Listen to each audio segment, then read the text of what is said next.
O idioma de Deus. A ciência perdida da oração e da profecia. Antigas tradições afirmam que o efeito da oração não deriva das próprias palavras da prece, mas de algo diferente. Talvez seja esse o motivo pelo qual muitas pessoas parecem ter perdido a fé na oração. Depois dos editos bíblicos do século IV, os pormenores subjacentes à linguagem da prece gradativamente foram sendo esquecidos no Ocidente, restando apenas as palavras.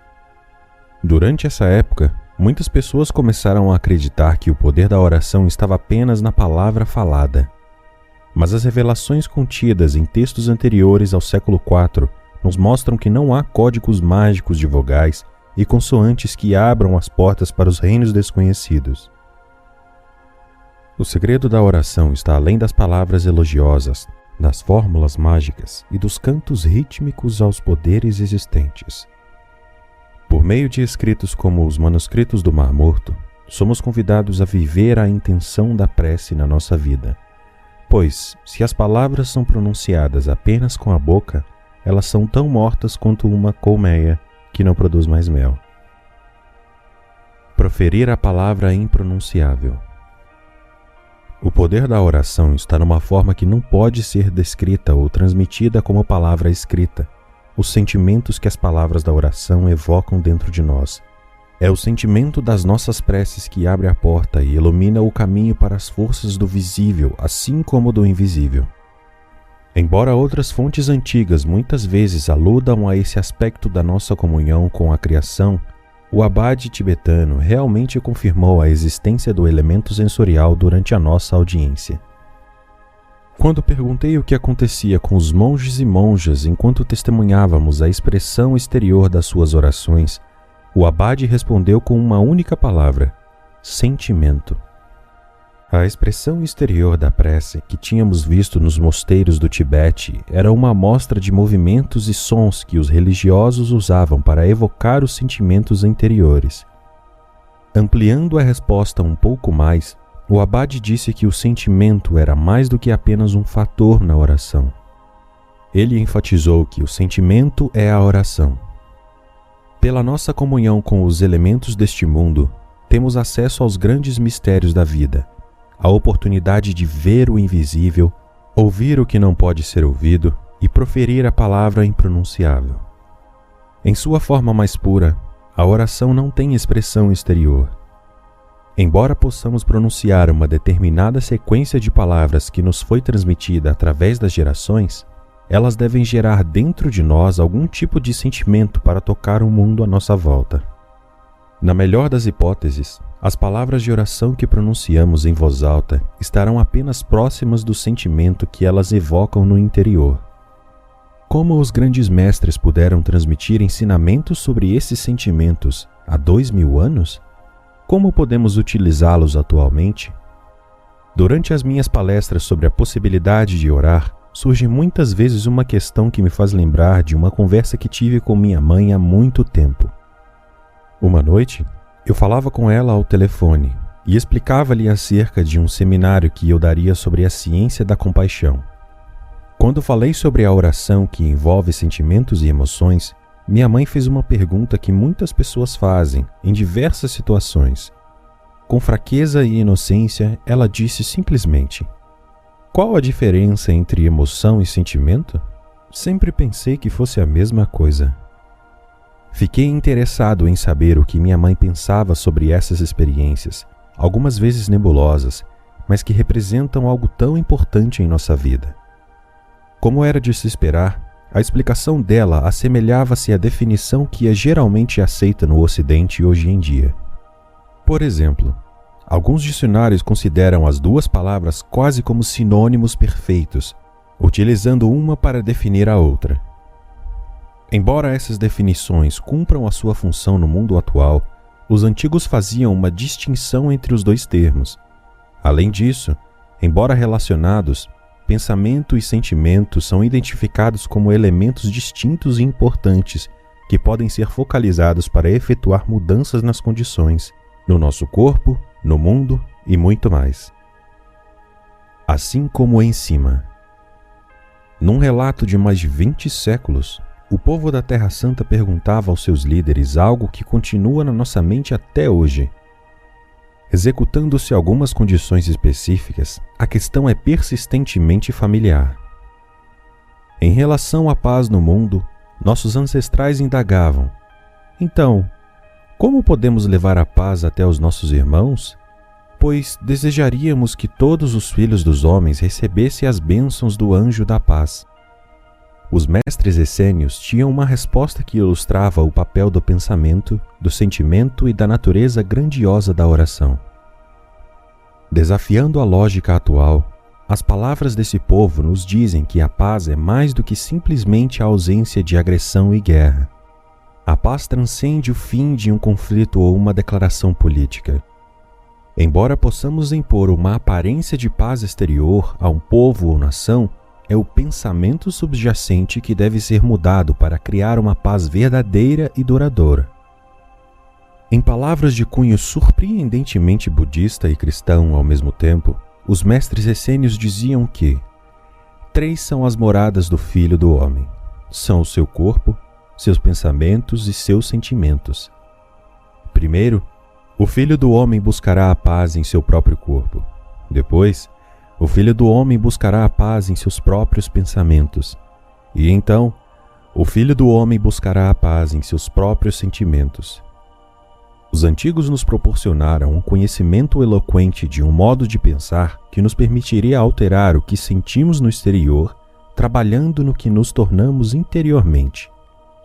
Semelhante em certos aspectos às filosofias ocidentais de tratamentos de saúde, uma escola de medicina opera mudanças atacando as condições da própria doença.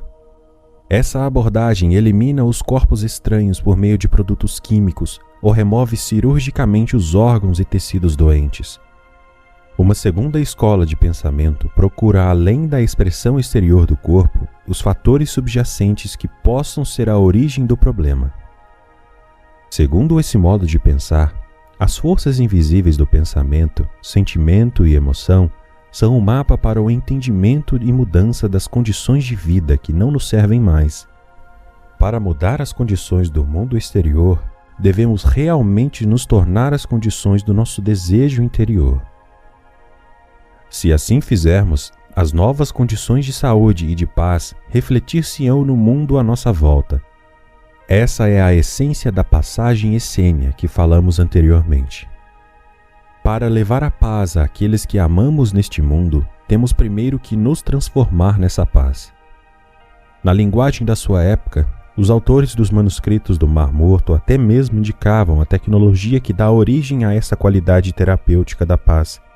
Ela deve ocorrer nos nossos pensamentos, sentimentos e corpos. Esse conceito é extremamente eficiente e confere poder. Quando transmito as passagens dos essênios em palestras, observo o rosto dos presentes no meu posto privilegiado na frente da sala. As mudanças começam lentamente. Enquanto algumas pessoas simplesmente anotam as palavras em seus bloquinhos e demonstram pouca emoção, outras animam-se ao perceber o significado dos antigos ensinamentos. Há uma magia que ocorre quando confirmamos o valor de ideias correntes por manuscritos legados por aqueles que andavam nos mesmos caminhos e procuravam as mesmas corroborações há mais de 2000 anos. Em seus ensinamentos, os essênios faziam uma clara distinção entre emoção, pensamento e sentimento. Embora estreitamente ligados, pensamento e emoção primeiro devem ser considerados independentemente e depois fundidos numa união de sentimentos que se torna a linguagem silenciosa da criação. As descrições seguintes de cada uma das experiências são a chave que nos levará à essência da modalidade perdida da oração. Emoção. A emoção pode ser considerada a fonte do poder que nos impulsiona para nossos objetivos na vida. É por meio da energia das emoções que alimentamos os pensamentos que as tornam reais. Mas o poder da emoção, em si mesmo, pode ser disperso e sem direção. É na presença do pensamento que a nossa emoção se direciona, infundindo vida à imagem dos nossos pensamentos. As antigas tradições dizem que somos capazes de 2 emoções primárias: podemos dizer mais precisamente que, no decorrer da vida, passamos por diversas condições que se resumem numa única emoção. O amor é uma dessas condições. Aquilo que acreditamos ser o oposto do amor é o segundo extremo, por vezes descrito como medo.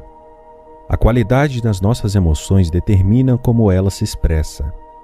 Algumas vezes flutuando, outras vezes alojada dentro dos tecidos do corpo, a emoção está em sintonia com o desejo, que é a energia que leva a nossa imaginação a produzir um resultado. Pensamento. O pensamento pode ser considerado o sistema condutor que direciona a nossa emoção. É a imagem ou ideia criada pelo nosso pensamento que determina para onde a emoção e a atenção se dirigem. O pensamento está estreitamente associado à imaginação. De maneira surpreendente, o pensamento em si tem pouca energia. Ele é apenas uma possibilidade, sem energia para lhe dar vida. Essa é a beleza do pensamento puro. Na ausência da emoção, não existe energia para concretizar os pensamentos. É o dom de pensar, na ausência da emoção, que nos permite modelar e simular inofensivamente as possibilidades da vida, sem criar ou temer o caos. É apenas no amor ou no medo pelos objetos do pensamento que infundimos vida às criações da imaginação. Sentimento. O sentimento só pode existir na presença do pensamento e da emoção, pois representa a fusão dos dois. Quando sentimos, vivemos o desejo da emoção unido à imaginação dos pensamentos. O sentimento é a chave da oração, pois a criação reage ao mundo dos sentimentos. Quando atraímos ou repelimos pessoas, situações e condições com que deparamos, temos de olhar para os nossos sentimentos para entender o porquê. Por definição, para que haja um sentimento, temos primeiro de ter um pensamento e uma emoção subjacentes.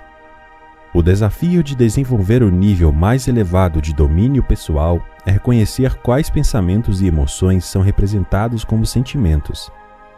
A partir dessas definições, breves e simplificadas, fica claro por que é impossível evitar experiências assustadoras e dolorosas por meio do pensamento. O pensamento é apenas um dos componentes da nossa experiência, a visão na nossa mente dos resultados possíveis. A dor, todavia, é um sentimento, o produto do pensamento alimentado pelo amor ou medo daquilo que a mente acredita que tenha ocorrido. Com base nessa fórmula, os mestres essênios nos ensinam a curar as lembranças das experiências mais dolorosas, alterando a emoção da experiência em si. Como uma antiga base para o moderno axioma, a energia segue a atenção, uma concisa parábola do perdido evangelho que descreve esse conceito. Quem tentar proteger a sua vida, perdê-la-á. Essas palavras ilusoriamente breves explicam por que algumas vezes atraímos para a nossa vida experiências que preferíamos não ter.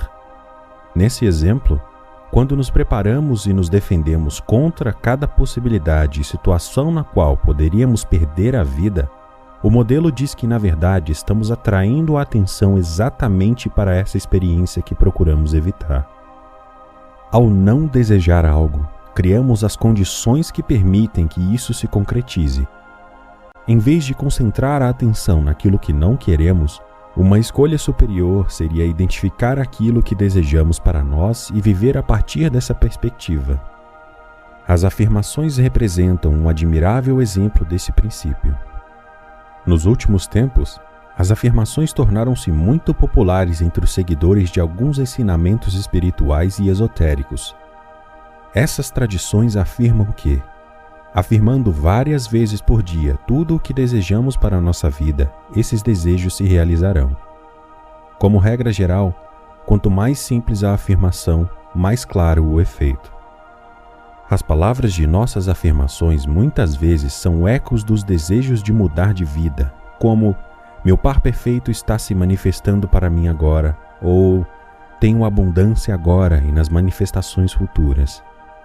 Conheço pessoas que transformaram suas afirmações em uma disciplina séria. Elas começam o dia com adesivos no espelho do banheiro, lembrando-lhes das afirmações. Quando vão para o trabalho, as notinhas estão no painel e no espelho retrovisor do carro. No escritório, na mesa do trabalho, nos murais e grudados na tela do computador estão mais papeizinhos, cada um representando um lembrete vigilante das coisas que elas desejam ter, mudar ou trazer para a sua vida. É claro que as afirmações abriram muitas portas para algumas pessoas. Pela primeira vez, elas se sentiram poderosas e responsáveis pelos acontecimentos de sua vida. Para muitos, as afirmações obviamente funcionam, mas para outros, não. Depois de meses repetindo inutilmente as afirmações criativas, as pessoas simplesmente deixaram de fazê-las. O antigo modelo de pensamento, emoção e sentimento pode ajudá-las a compreender o que aconteceu ou deixou de acontecer. Quando a oração não dá resultado. Recentemente, fiz uma pesquisa relacionada com a oração entre os participantes de um seminário. Os resultados da pesquisa foram usados para dar um exemplo atual da natureza da prece para essa determinada audiência. Eu começava perguntando aos presentes: quando você reza, o que pede? Anotei num quadro as respostas e os vários cenários descritos. Depois de 6 meses dessas pesquisas informais, entre audiências que representavam uma amostragem de diversos grupos étnicos, geográficos e etários, surgiram 4 tipos principais de prece: por mais dinheiro, empregos melhores, mais saúde e relacionamentos melhores. Precisamente nessa ordem. Aplicando o nosso modelo de prece como uma combinação de pensamento, sentimento e emoção, podemos investigar o motivo pelo qual as orações dão resultado e o que acontece quando não funcionam. No topo da lista, por exemplo, o motivo mais comum da oração é a necessidade de ganhar mais dinheiro. Para podermos rezar a respeito de mais dinheiro, primeiro temos de ter mais percepção sobre o dinheiro que já temos. Preenchendo os espaços à direita, compreendemos melhor a qualidade dessas percepções. Quando pedi aos presentes que descrevessem seus pensamentos sobre dinheiro quando pediam por mais, as respostas choveram de todos os lados. Obviamente, eram de natureza semelhante. O mais comum eram frases como: não é o suficiente, preciso de mais, e está acabando. Rapidamente, anotei as palavras na coluna Pensamentos. Anteriormente, havíamos identificado o pensamento como o nosso sistema de direção, o programa condutor da energia que movimentamos no mundo. Sem o poder para alimentar o pensamento, ele existirá indefinidamente como uma possibilidade na nossa mente. O potencial do pensamento na ausência da energia para alimentá-lo é conhecido como desejo. Para que o pensamento tenha força, temos de outorgar-lhe energia. Talvez seja esse o motivo pelo qual as orações algumas vezes parecem não obter resposta. Na ausência de poder para dar vida às afirmações e preces, elas existirão indefinidamente como um potencial, desejos bem intencionados. É o dom da emoção que dá força à possibilidade do nosso desejo. Reconhecendo que podemos escolher o amor ou o medo como a emoção que alimenta o nosso pensamento, quase sempre a necessidade de alguma coisa baseia-se no medo. Quando dizemos que precisamos de mais, que não há o suficiente ou que está acabando, em geral é o medo que dirige essas declarações. Admitindo que pode haver exceções, coloquei a palavra medo no alto da coluna emoção. A partir desses elementos aparentemente simples da oração, fica bem claro o mecanismo de como e por que as preces atuam. Mostrando ao público o resultado da pesquisa, eu fazia uma pergunta. Quando fundimos a emoção do medo ao pensamento de não temos o suficiente, qual o sentimento que obtemos? A resposta em geral é o silêncio. Não é surpresa, pois o sentimento é diferente em cada pessoa. A palavra usada para descrever o sentimento não é importante. O que importa é o sentimento em si. Vamos? Eu perguntava novamente. O que você sente quando pensa que não tem mais dinheiro e sua emoção é o medo? Eu me sinto mal, falava alguém. Eu fico péssimo, exclamava outro. Exatamente, respondi. É isso mesmo. Escolhemos as circunstâncias da nossa vida pelos nossos sentimentos, pela união invisível dos nossos pensamentos e emoções. Quando imaginamos o resultado e nos conscientizamos da emoção que alimenta a nossa mente, cria-se o sentimento. Para entender o que criamos, basta olhar para o mundo à nossa volta. Como podemos criar dinheiro, relacionamentos e saúde se os sentimentos que reforçam a nossa criação são mau e péssimo? Os sentimentos de inferioridade alimentam a criação com a experiência menos desejável da nossa vida, a sensação de que não somos dignos. Quase todos os presentes já conheciam os princípios do exercício. A novidade era a oportunidade de realmente entender o que acontecia com as orações no passado. Assim começava a nossa cura. Fazendo esse exercício em conjunto, usando um quadro negro comum e gastando menos de 10 minutos, é possível ilustrar o mecanismo daquilo que talvez seja o maior poder que existe na criação. A alegria de recordar o poder que temos de promover o bem-estar, a abundância, a saúde, a segurança e a felicidade, bem como o prazer de viver, estiveram perdidos para o Ocidente há mais de 1500 anos. Além de identificar como atua a tecnologia interior da oração, agora temos meios de mudar os seus elementos para aproveitá-la melhor no futuro. O público sempre capta imediatamente essa noção. Primeiro, ouve-se um suspiro, depois outro e mais outro, acompanhados por risadas nervosas, talvez um esforço inconsciente para amenizar a intensidade do momento. Olhando para o rosto dos presentes, tenho o privilégio de ver o milagre que acontece.